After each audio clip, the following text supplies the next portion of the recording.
সম্প্রতি Salt Lake city centre আইনক্সে premier হয়ে গেল পরিচালক ডক্টর শুদ্ধসদ্য চট্টোপাধ্যায়ের নতুন ছবি প্রত্যাবর্তন দ্য হোম কামিংয়ের।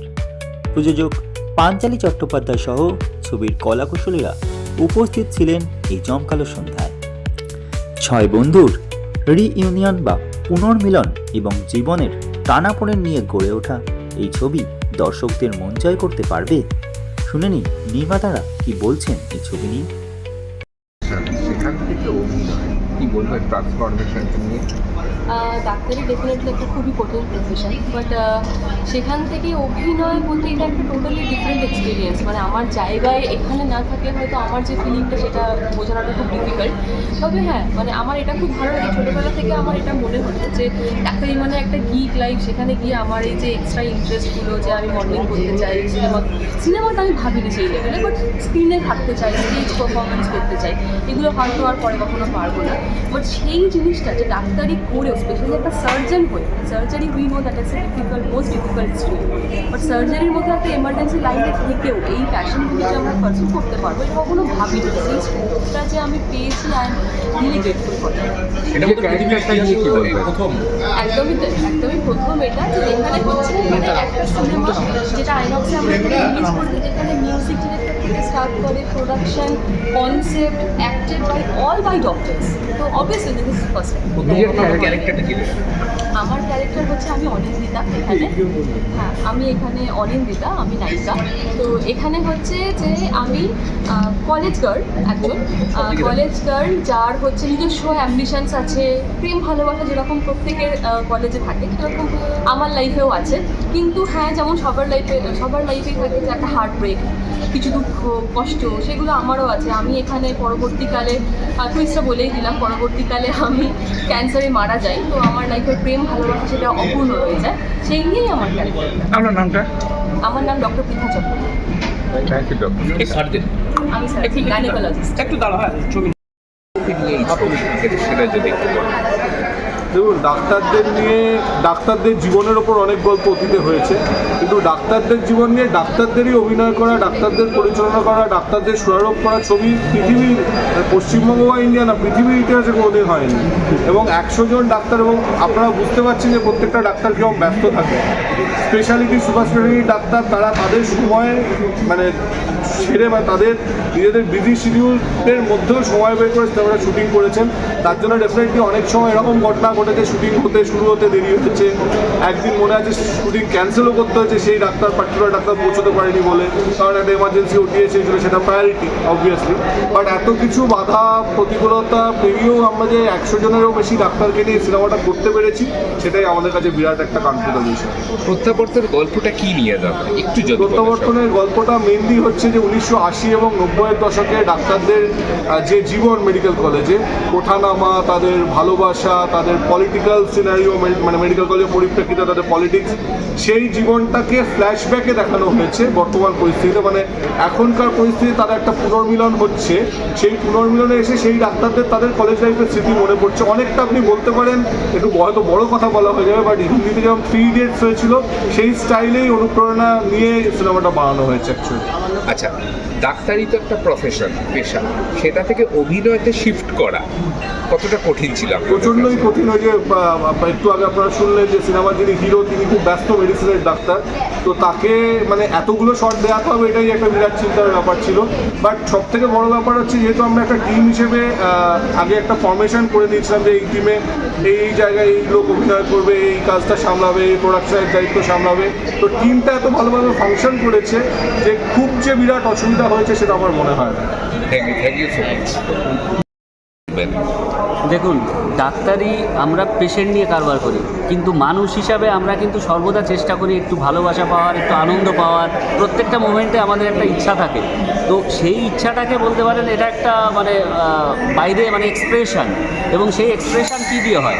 মানুষের গান দিয়ে হয়, মানুষের গল্প বলার মধ্যে দিয়ে হয়। তো এখানে আমার এক্সপ্রেশনটাকে আমি গানের মাধ্যমে বের করার চেষ্টা করেছি, এটা বলতে পারেন। এবং মেডিকেল কলেজে থাকা অবস্থাতে অনেক প্রতিভাবান ডক্টর আছেন যারা কিন্তু গান করেন, এবং তারা তারা গানটা হয়তো পরে যে সেটাকে পেশার কারণের জন্য যে নেশা, গানের যে একটা নেশা, সেটাকে কিন্তু তারা এক্সপ্রেস করতে পারে না। কিন্তু এখানটায় বলতে পারেন আমরা কিছুটা হলে সৌভাগ্যবান যে আমরা সেটাকে এক্সপ্রেস করতে পেরেছি।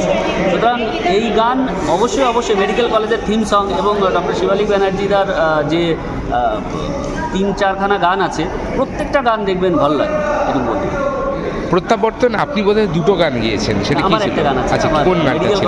মেডিকেল কলেজের নামে একটা হু, আচ্ছা। আরো জোরে গান। আপনার নামটা একটু যদি ডক্টর নয়নমণি। আচ্ছা, একটা বাইরে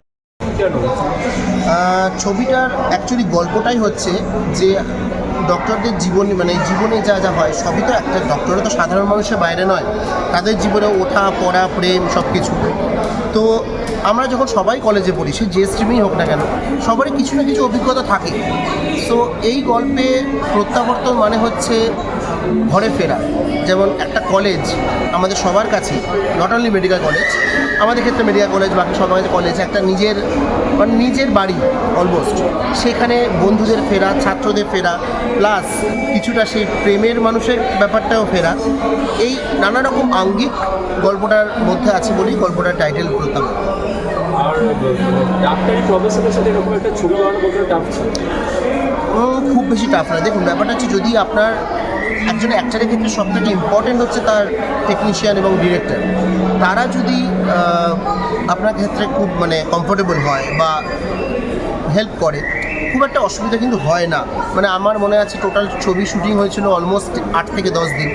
তো আমি এমনভাবেই কল টাইম দেওয়া হতো যাতে আমি গিয়ে পেশেন্টকেও আমি চেম্বার করতে পারি বা কোনো এমার্জেন্সি পেশেন্টরা দেখতে পারি। তো যদি আপনি মন থেকে কিছু চান, I think nothing is impossible. আপনার নামটা এই ছবিতে? ডক্টর অয়ন মুখার্জি। এই ছবিতে আপনি কি মানে ডিরেক্ট করেন? এই ছবিতে আপনার রোল? হ্যাঁ, এই ছবিতে আমার অভিনয় হচ্ছে যে প্রোটাগনিস্ট ক্যারেক্টার প্রসূন, তার কলেজ টাইম, মানে তার যে ছোটোবেলা যেটা বা কলেজ টাইম অ্যান্ড অল, সেই পোর্শনটা আমি অভিনয় করেছি। Thank you so much. আজকে আমি আমার শ্রী বিজয়ের সঙ্গে নিয়ে প্রত্যাবর্তন দেখতে এসেছি। এটা মেডিকেল কলেজের বড় অ্যাচিভমেন্ট। এই অ্যাচিভমেন্টের পেছনে রয়েছে সব ডাক্তার, তাদের নাম হচ্ছে ডক্টর অভিক, শুদ্ধ সত্য, ডক্টর চক্রবর্তী, চিন্ময় নাথ। এরা সবাই মিলে রচনা করেছে, ডিরেকশন দিয়েছে, পাঠ করেছে। এটা একটা দেখবার মতো একটা ডাক্তারের জীবনে। সত্যি সবাই আপনারা দেখুন এবং সবাই আপনারা উপভোগ করুন। Thank you. নমস্কার, আমি ডাক্তার শুদ্ধ সত্য চট্টোপাধ্যায়। আমি পেশায় একজন ডাক্তার, আর নেশায় বা এই ছবিতে প্রত্যাবর্তন না হোম কামিং, এই ছবিতে আমি পরিচালনা করেছি এবং একটি মুখ্য চরিত্রে অভিনয় করেছি। প্রত্যাবর্তন দ্য হোম কামিং এই ছবিটি আমাদের মেডিকেল কলেজের একটা কি বলবো আতুর ঘরের ছবি। এই ছবিতে যারা অভিনয় করেছেন তারা সবাই ডাক্তার এবং বিভিন্ন পেশায় বিভিন্ন স্পেশালিটির ডাক্তার, বিভিন্ন বয়সের ডাক্তার, প্রায় 50টি ডিফারেন্ট মেডিকেল কলেজের ব্যাচের মিলিত প্রচেষ্টায় এই ছবিটি তৈরি হয়েছে। 100 জনেরও বেশি ডাক্তার এতে অভিনয় করেছেন এবং সমস্ত চরিত্র যাদের পাবেন আপনি তারা ডাক্তার। এবং এই ডাক্তারদের নিয়ে তৈরি ছবি পরিচালনা, হ্যাঁ ডেফিনেটলি কঠিন ছিল, কিন্তু প্রচণ্ড এনজয় করেছি, কারণ তারা সবাই কোনো না কোনোভাবে আমার কলিগস এবং তাদের সঙ্গে আমার একটা বেশ হই হই করে রমরম করে একটা শুটিং হয়েছে। এই কনসেপ্ট যেটা ডক্টর অভিক ঘোষের ছিল, লিখেছিলেন চিন্ময় নাথ। আমি এটুকু বলতে পারি পৃথিবীর ইতিহাসে এই ধরনের ছবি আপনারা আর পাবেন না, যেখানে শুরু থেকে শেষ অবধি প্রডিউসার, ডিরেক্টর, কনসেপ্ট সব কিছু ডাক্তারদের, এবং সেখানে অভিনয় করেছেন ডাক্তাররা। মিউজিক ডিরেকশন করেছেন একজন ডাক্তার ডক্টর শিবালিক ব্যানার্জি। 6টা গান আছে, অসাধারণ 6টা গান সবাই ডাক্তাররা মিলে গেয়েছেন। কেবলমাত্র শুক্লা ঘোষ, যিনি আমাদের ডক্টর অভিক ঘোষের মা, তিনি একটা অসাধারণ রবীন্দ্রসঙ্গীত টপ্পা আমাদেরকে দিয়েছিলেন, সেটা আমরা ব্যবহার করেছি। লালটু বলে একটি ছেলে আছে যে একমাত্র নন মেডিকেল অ্যাক্টর বলা যায়, এর বাইরে সবাই মেডিকেল কলেজের বিভিন্ন প্রাক্তনী। আপনার সিনেমাটা দেখুন, এনজয় করুন, আর ভালো লাগলে সকলকে শেয়ার করুন, তার কারণ আপনাদের এই কথায় কথায় মুখে মুখে আমাদের ছবি ছড়িয়ে পড়ুক মানুষের কাছে। ভালো থাকবেন, নমস্কার।